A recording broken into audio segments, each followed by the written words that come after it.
relationships, sex, passion with Dr. Laurie Betito. Hear the show live weeknights 10 to 11 on CJAD 800.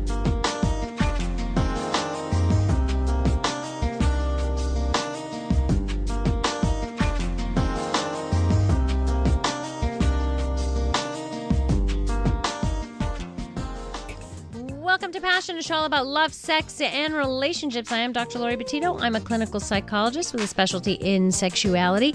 Tonight, a special guest in studio for the full hour talking about a huge issue, really. We have 1 hour, but we could do this for days and talk about this topic, which is that of anxiety. Anxiety, depression, how that hurts your relationship, with the impact it has on relationships. Could it be poisoning your relationship? And what can you do about it? So we will talk about this with my good friend and esteemed colleague, Sandra Reich, who is the clinical director of the Montreal Center for Anxiety and Depression. She's also the best-selling author of Once Upon a Time, How Cinderella Grew Up and Became a Happy, Empowered Woman. Hey, I'm so glad you're here. Hey, Dr. Laurie, how are you? I'm great, and always love having you on the program because there's always so much to talk about. Indeed. And every time we get together, we don't shut up. So, That's so true. On air, off air, that That's doesn't so matter. I'm going to open the lines up for our listeners as well. So if anybody is dealing with anxiety or depression and you have something to say about how it impacts your relationship, or you have a partner who suffers and you want help in that respect, give us a call here, and you can talk to Sandra and myself at 514-790-0800, or you can text at 514-800. So let's talk about that in terms of how anxiety has an impact on relationships, which is, of course, inevitable. Anything your partner is going through inevitably is going to impact and have an effect on you. Yes, for sure. And when you're suffering from anxiety, you do tend, as we know, to become hypervigilant, very self-involved, noticing what's going on with your body, noticing all your symptoms. So right away, the relationship is going to be impacted because you're not so much focusing on your partner, you're focusing on what's happening to you. Okay. And then the other problem is anxiety is very contagious. It's like being around someone who has a bad cold all the time. So there's the whole dance that goes on when you're around someone who's anxious. Okay. How much of that are you going to catch? And that's going to impact you enormously. So what you're saying is that anxiety is contagious? Very much so. Okay, you have to explain that a bit more. Okay, so basically when someone's anxious, they don't like the feeling. So on an unconscious level, they'd like to get rid of the feeling. So if I'm feeling anxious and I can get you to feel anxious, I won't feel anxious anymore. Oh. This is all very unconscious. So I'm passing it on to you. It's like hot potato. It's hot potato all the way. And if you'll catch my anxiety, I'll feel better. So a lot of time anxiety people, for example, will start a fight because, as we know, anger works on the same system in the body as anxiety. Mm-hmm. So if I start a fight with you, I get rid of my anxiety and now you're stuck with the anxiety. So thanks, Sandra. Yeah, I promise I won't do that. So part of what happens is if there's an anxiety in a relationship, we've got one major challenge, but the other part is the partner who does not have anxiety to learn not to catch the hot potato. And this is possible. What I have found too is often two people who have anxiety may be attracted to each other. So what happens when you've got two people in the relationship who both have anxiety? One could be maybe worse than the other. How do you ever overcome it if one keeps triggering the other one's anxiety, or one's trying to keep their anxiety at bay, but then their partner starts to get all, and like a good example, just heard this the other day where this gentleman who has some level of anxiety, not too bad, very controlled, but his partner, very anxious, and they get into a car. And, right away, it's, you're driving too fast, and slow down, and that's too fast. And she keeps at it and at it and at it until he starts to, obviously creates a fight. Right. But it's her anxiety. She's trying to control the situation to control the anxiety. Well, you said something right there. It's control. Anxiety. When people suffer from anxiety, they want to grasp onto control. And control is an illusion. We can't get it. So even in that driving car situation, it's a real problem because she's pushing, and he's eventually going to get angry. Mm-hmm. Okay. That may, in fact, diffuse her anxiety. And now he has the anxiety. So it can go back and forth and back and forth. We've got to realize the anxiety is the problem, not the couple. So if they can be honest about the fact that this is just my anxiety coming up, I'm just being anxious about this, that will help right away. If we can name it, it's the anxiety. Now, everybody has some level of stress. Obviously, we all Indeed. experience stress, right? So let's talk about what does it mean to suffer from anxiety and to be sometimes anxious in situations, which I would say is a normal response to certain situations, obviously. 100%. I mean, if we didn't have a fear response to situations, it's a completely... We wouldn't do anything. No, Right. We wouldn't leave our homes. It's how much it's impacting your life. If your quality of life is going down, we're starting to get into trouble. If it's impacting your relationship in a negative way, we've got a problem. If you're stressed about, giving a talk or coming on the Dr. Laurie show, I mean, that's fairly normal. Right. It seems fairly normal and manageable. We have stress. Can you cope with your stress? Can you manage your stress? And can you take responsibility for it as opposed to what we're talking about, keep throwing it back and forth between two people? This is Or not blaming somebody else for your anxiety. Yeah, that's not good. Like I've on 2 occasions, just in the last little bit, I have heard, and these are just women, happen to be women, who have said that when they're away from the home, like when they go off and they're traveling away from their partners, they feel fine. So they don't have their usual daily headaches. They don't have the pit in their stomach. They don't have the ball in their throat that they feel. They don't have any of those symptoms when they're away from home. Then they go home and all those symptoms come back. So the source of the anxiety is what's going on in the home. Yes, but I think we have to be careful because then we could say that the source of the anxiety is the partner. Mm-hmm. But in fact, the pit in the stomach and the response is yours. Right. So we have to look at what is going on because there's a dance going on there. Mm-hmm. And that's probably how those two people got attracted to each other. There's a dance going on.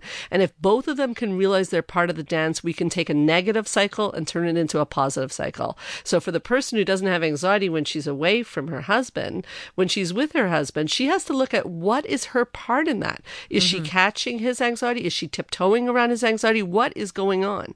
She may not even see that it is his anxiety. Exactly. She may be so wrapped up in her own anxiety. As you said just at the very beginning of the program, you're so focused on all those symptoms of yourself that you don't focus on your partner. That's right.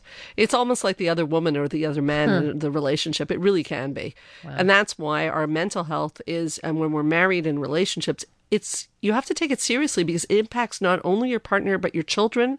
And it's serious. It's going to affect the whole family. So if somebody's going through something, you have to be able to say to your partner, look, we have to do something about this. This is going to impact all of us because, as I said, it's contagious. It really is contagious. Right. And being aware that this is a problem or that we may carry this with us. Look, I've met so many people who it's in their families. Like they came to it honestly. In other words, it was passed on from generation to generation. You go into their histories and they tell you, well, my 3 siblings are anxious and this brother is OCD and my mother is anxious and my father is anxious. So you see where it comes from, genetically even.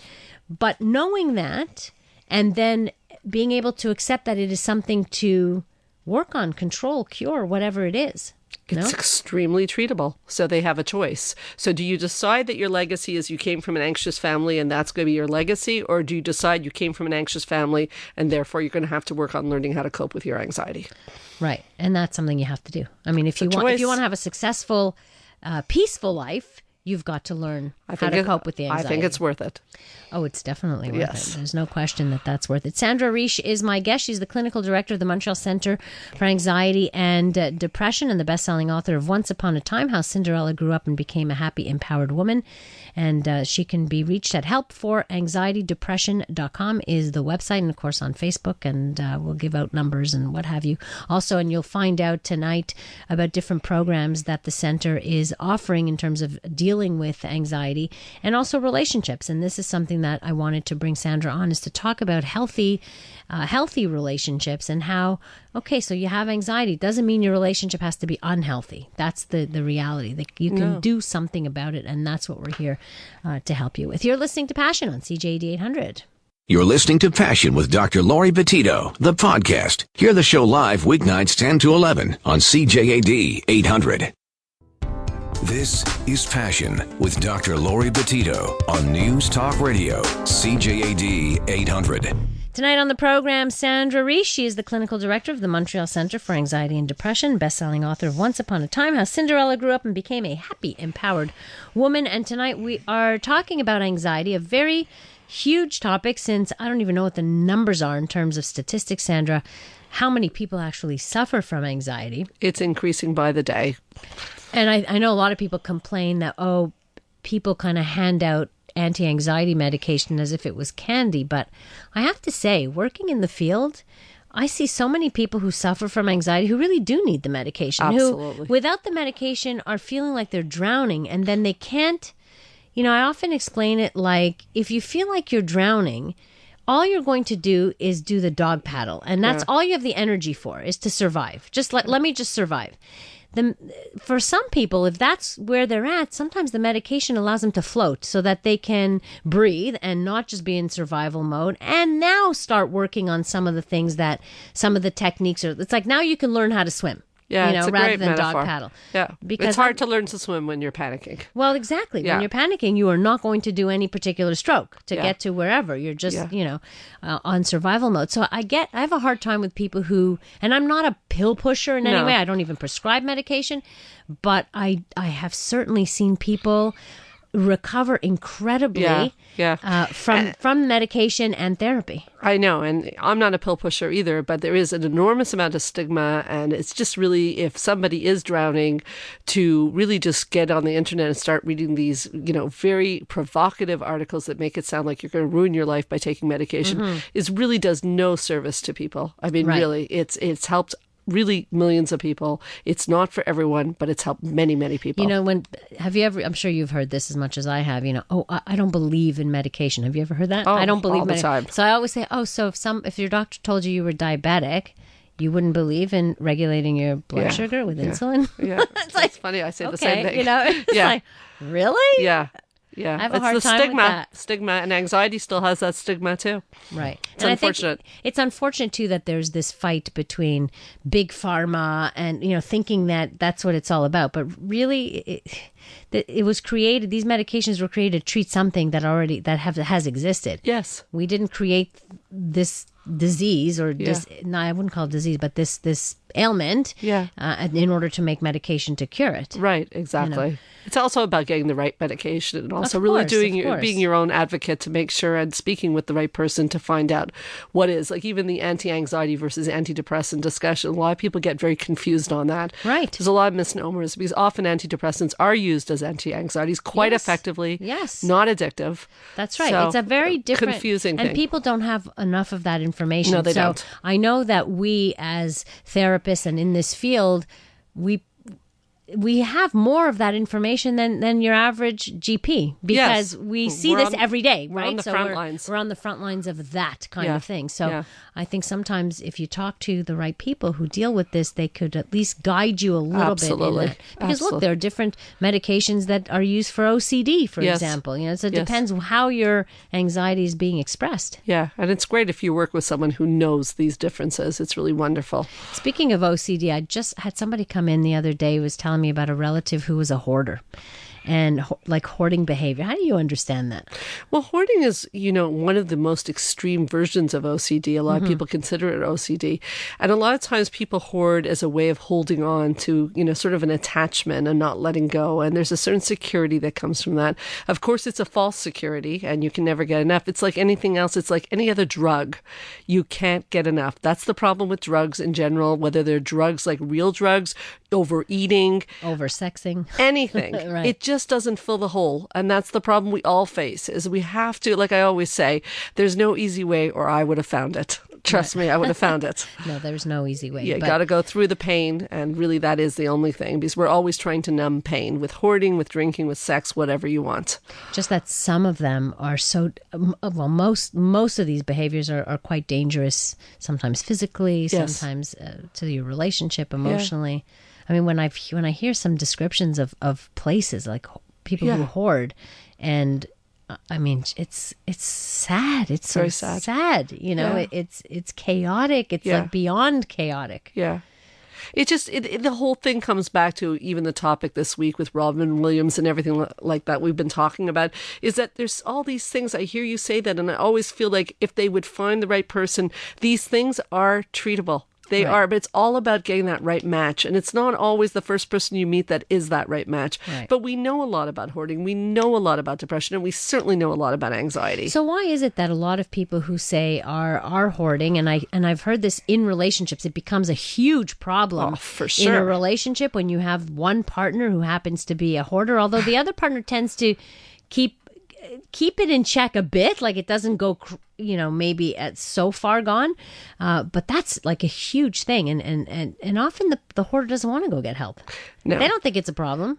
But now you're bringing up another important point, because it's a system, just like the anxiety couple, is what is happening with the other person. Is there some enabling going on? Are they really putting a boundary and a consequence down if you don't do something? You know what? That's the issue I want to talk about coming Okay. up. We're going to talk about boundaries and consequences. What does that mean, and what does that look like? With my guest, Sandra Reich from the Montreal Centre for Anxiety and Depression. I'm Dr. Laurie Betito, and you're listening to Passion on CJD. You're listening to Passion with Dr. Laurie Betito, the podcast. Hear the show live weeknights 10 to 11 on CJAD 800. Sandra Reich in studio tonight on Passion. We are talking about anxiety, depression, how it impacts our relationships. And the most important thing about all of this that we need to bring up, I believe, is boundaries. Establishing boundaries. I think this is the crux of our work. If anything, that we see most of is helping people establish those boundaries, and not just boundaries, but also consequences, and people taking responsibility for their own actions. Let's talk about that a bit. Well, you said it well just now. I mean, a lot of people seem to have the idea that boundaries are the end all. Boundaries without consequences don't work. So, if you say to somebody, I'm not going to tolerate this anymore, I'm done with this, but there is no consequence, that ends up sounding like wah, wah, wah. That's exactly. Means nothing. Oh, here we go again. You're not going to do anything anyway. Right. So here, we joke, and sometimes we talk about it in a relationship. When someone keeps saying it, the husband or the wife hears, I love you, I'm never going to leave you. Because without consequences, it really means I'm just nagging you to show you I'm really invested. Right. And a consequence is to show someone that you're not going to be invested. There is a line. There always has to be a line. So you were talking about the hoarders. Where do you draw the line?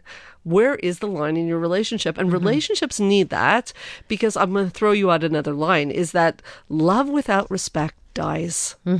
And you need respect, you need boundaries and consequences. So it's not comfortable always to have a consequence. Right. Because the household is not always so pleasant. But Right. hey.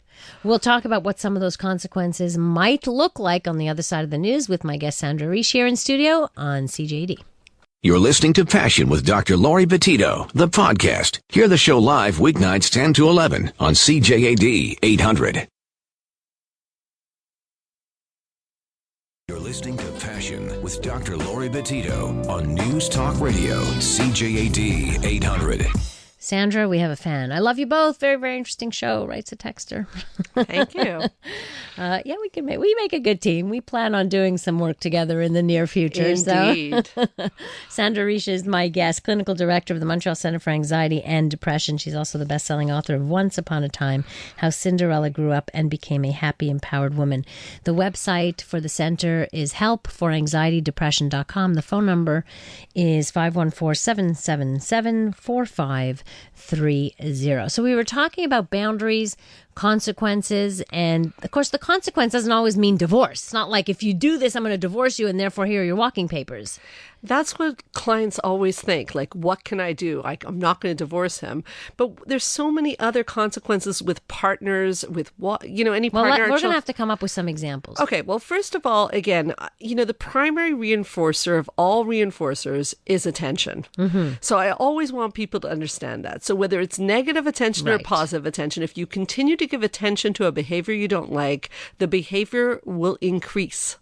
So you want to No start... matter how much you nag. Yes. Right. So you want to detach from it. And that's already a consequence, because someone will notice that you're not so invested. So if you're always nagging someone and you stop nagging, all of a sudden they're not getting their little drug of, oh, well, she's never leaving me. She loves me so much, she's nagging me.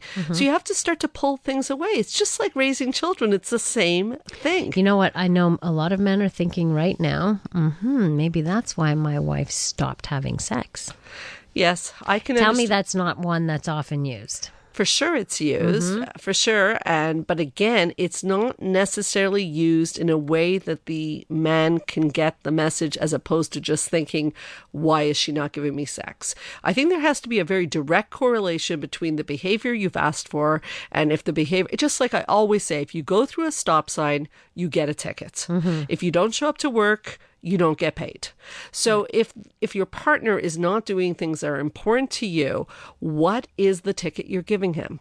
So sex may be one, but there's many, many things before you get to sex. Because also another thing, Dr. Laurie, about a consequence is it's supposed to hurt the other person, not you. Well, that's it. Exactly. You're depriving yourself. That's right. So we're starting to go down the wrong road. Right. So we have to look at what I always say to clients, what means something to him or to her? What means something? Is it curling up into bed, watching TV together? Is it those chats over coffee? What matters to that person? And you've asked them over and over again to take the garbage can out. And then my clients will say, yeah, but I don't want to miss my coffee. Okay, but then you're sending a mixed message. It can't be that you're going for coffee or going on that trip up north if you're upset about the garbage. You're not in a good mood anyways. So, but they don't always want to lose the short-term pleasure of the trip. But I'm all about going for the long-term win. So you have to be able to delay gratification, a key emotional intelligence quality. So part of it is kind of denying yourself something for the long-term benefit of it. So having that consequence, it's the same with kids, right? It hurts us. Same. Sometimes it hurts us. The punishment hurts us more than it hurts them. Well, it hurts them too, but it hurts us as well. For sure, but not punishing your kids actually, or I don't want to say punish, but not putting boundaries. Consequences is actually, could be argued, is actually a little bit selfish because you're not really helping your kids. You're helping your comfort level, your anxiety. I know that's a provocative statement. No, but if you think about it, it really is true. It's not easy to have that situation where your kid is screaming their head off in the grocery store to not just placate your kid. But on the other hand, what are you teaching your child? And the same thing with your partner.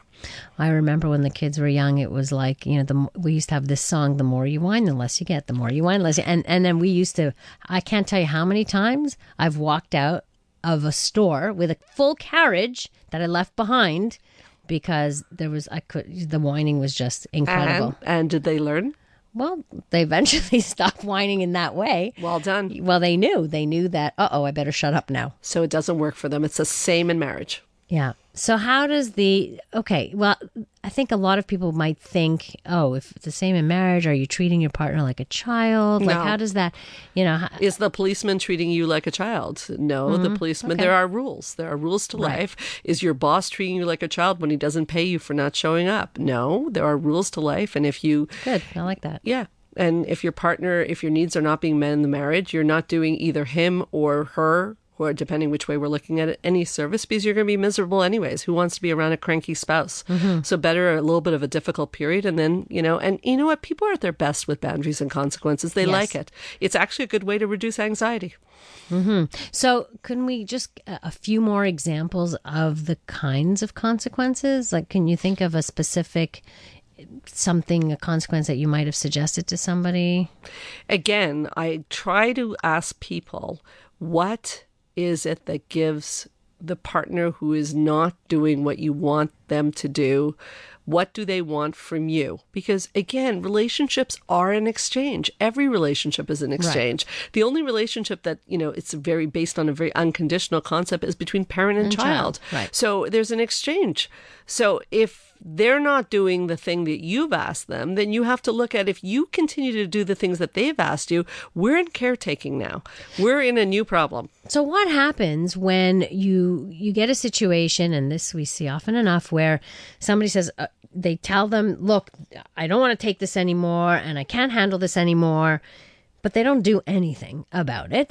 But they keep saying, I'm running out of chances. I'm going to run out of chances. I'm going to run out of giving any chances. And that person's not about to do anything. Okay. Okay. That's the whole thing. And the partner knows that on an instinctive level. They know that. So, there's many steps before we start talking about divorce, and we're not at that point. But if you're really saying you're running out of chances, what does that mean behaviorally? I guess that's the key word, Dr. Laurie. Behaviorally. What does that look like? Are you sleeping in a different bed?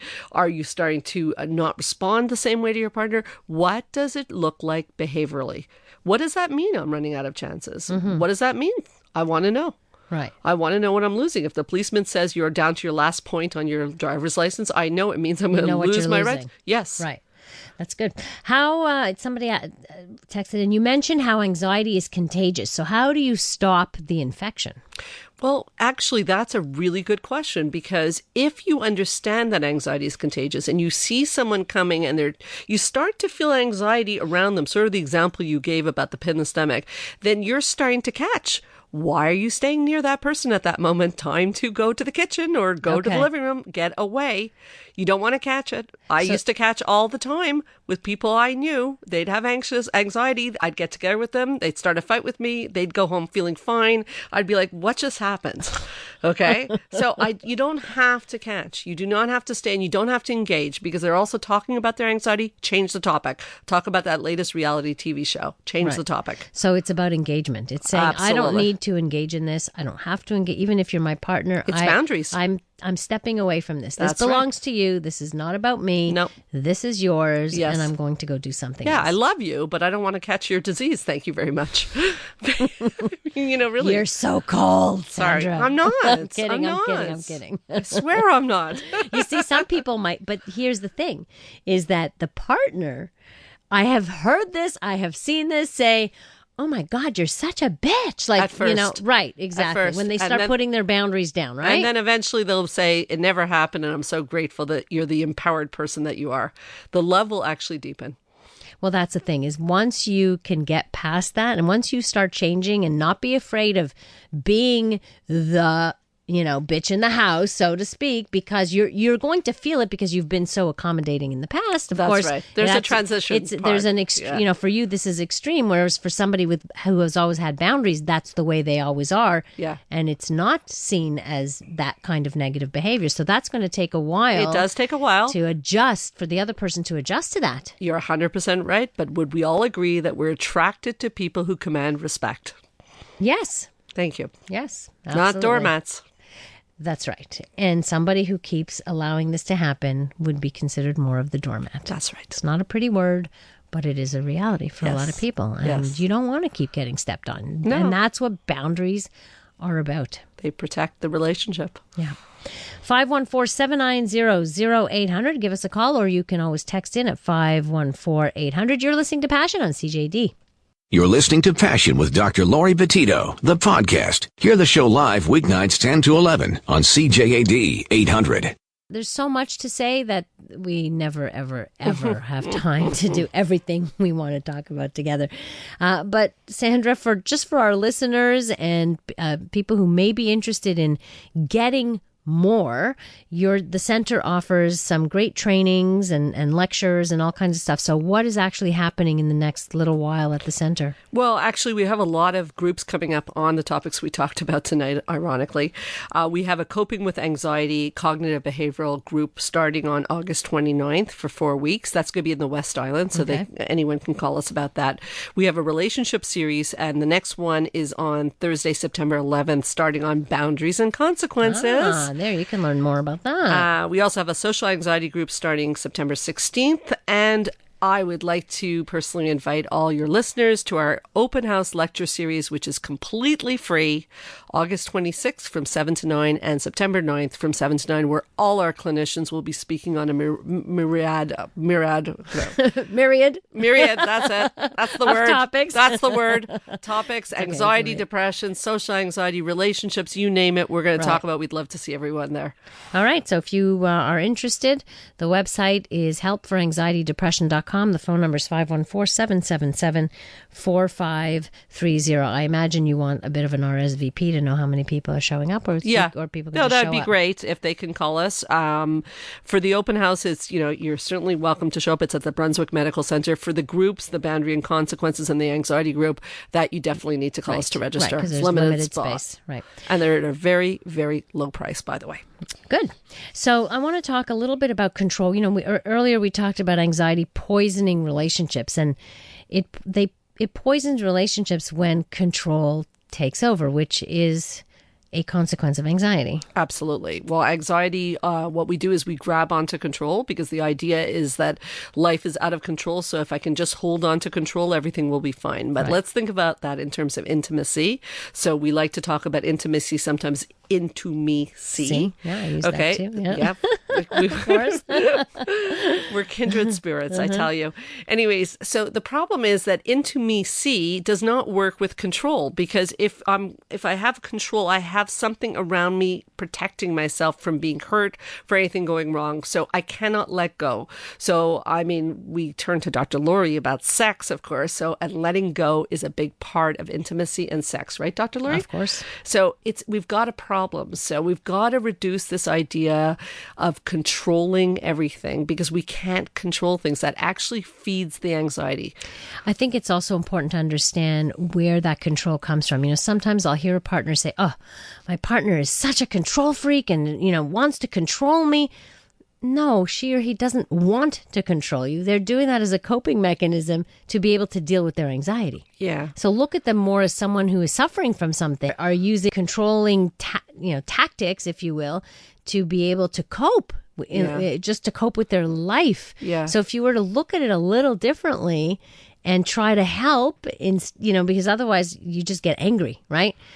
I think that's so relevant to what we just talked about. That was such a good point, because the example I gave was taking out the garbage. So let's say someone's very obsessed about taking out the garbage. It's not about the garbage. For that person, it reduces their anxiety. So there's a little foreplay for you. You take the garbage out. Your partner feels a little less stressed. She or he is able to enjoy the intimacy more. So things are not about what they seem to be about. That's right. And that's it's exactly it. It's, if you do these things, if I'm asking you to take care of this, and that means I'm asking you because it's going to reduce my anxiety. Exactly. And if you do that, and with a smile on your face, and I don't have to be on top of that, then my anxiety is reduced and I'm much more available to you. Yeah. Right? As a partner. Yeah, I'm into you. They might get their sex. That's true too. Yeah. So there's a lot to understand, but you have to take an objective position, because when you're in it, all you feel is that, my partner is just controlling me. You know? Well, we talked about that. We have to separate the anxiety from the person. We have to separate the anxiety from the person. So you see somebody's anxiety, you see the anxiety as the problem, not the person as the problem. That's a good point. And it does take a bit of effort to be able to do that. And especially if you've been living this way for many, many, many years and have grown to have a lot of resentment to your partner. Yeah. Well, resentment is the resentment flu will kill a relationship. That's the killer. Yeah, that's the killer of sex. That is the number one killer of sex. Yeah. Is that resentment. And every time I see a sexual problem, I always try to find out, okay, that's usually the symptom. Yeah. Where does the resentment lie? Of course. It's somewhere else. Yeah. 514-790-0800, or you can text in a 514-800. My guest tonight is Sandra Reich, the clinical director of the Montreal Center for Anxiety and Depression, and we have been talking about anxiety and its impact on relationships, and we've got lots more, and I want to share a little bit of research that has been done in this area that I want to get Sandra's take on as well. And if there's anything you want to add, please feel free. You're listening to Passion on CJAD 800. You're listening to Passion with Dr. Laurie Betito, the podcast. Hear the show live weeknights 10 to 11 on CJAD 800. We have a couple of minutes left here with my wonderful, fun guest, Sandra Reich, the clinical director of the Montreal Center for Anxiety and Depression and the best-selling author of Once Upon a Time, How Cinderella Grew Up and Became a Happy, Empowered Woman.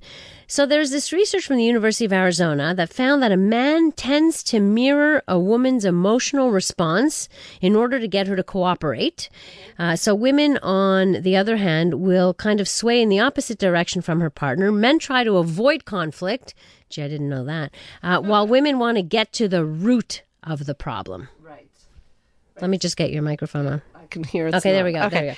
There we go. Well, yeah, and this unfortunately leads to a whole bunch of interesting dances as well, because the man is trying to mirror the response to get the argument over as quickly as possible. But unfortunately, so give me let's play that. Okay, so I come to you and I'm upset about often the woman who feels this way, because she wants you to understand. She wants you to get it. Don't just apologize. Don't just tell me you're sorry. It's not about the apology. It's about, do you understand why this means something to me? Right. So although the man feels he's trying to be, really get this argument ended quickly. The argument ends up escalating because the woman's getting more and more frustrated. She can feel that he's dismissing her. Okay, I'm sorry, I won't do it again is not really the best answer. Right, because she's not reading sincerity in that. Even though he wants to get it over with, and that part is sincere. Yes. And he may even be sincere about his response. But women really have a need to be understood. So it's probably a good idea to just stay with her for a few minutes. It won't last that long, by the way. Men are afraid that they'll get stuck. It won't. Sucked in. They won't if they actually don't dismiss. The dismissal increases the amount of time the argument will take. And of course, if you've got any amount of anxiety, well, that just amplifies and amplifies. Totally. But when we teach this to men, they are amazed at how well it works. It works like a charm. They come back thrilled. So what is one little thing? What's a good takeaway? Give one exercise that men can try to do. You say to your wife, help me understand more what is going on for you. Oh, she's going to love you for That's that. orgasmic. Maybe for her. Sandra, we've run out of time. Unfortunately, we can always talk so much more, but you know what? You'll be back. You'll be back. Thank you so much for being here. Always a pleasure. All right. Thanks to Andrew Brennan in Master Control. Up next, CJAD News Update, followed by Joey Elias and The Comedy Show. Have a wonderful rest of the night. And please remember, life is short, so take the time to smell the flowers and indulge your passions.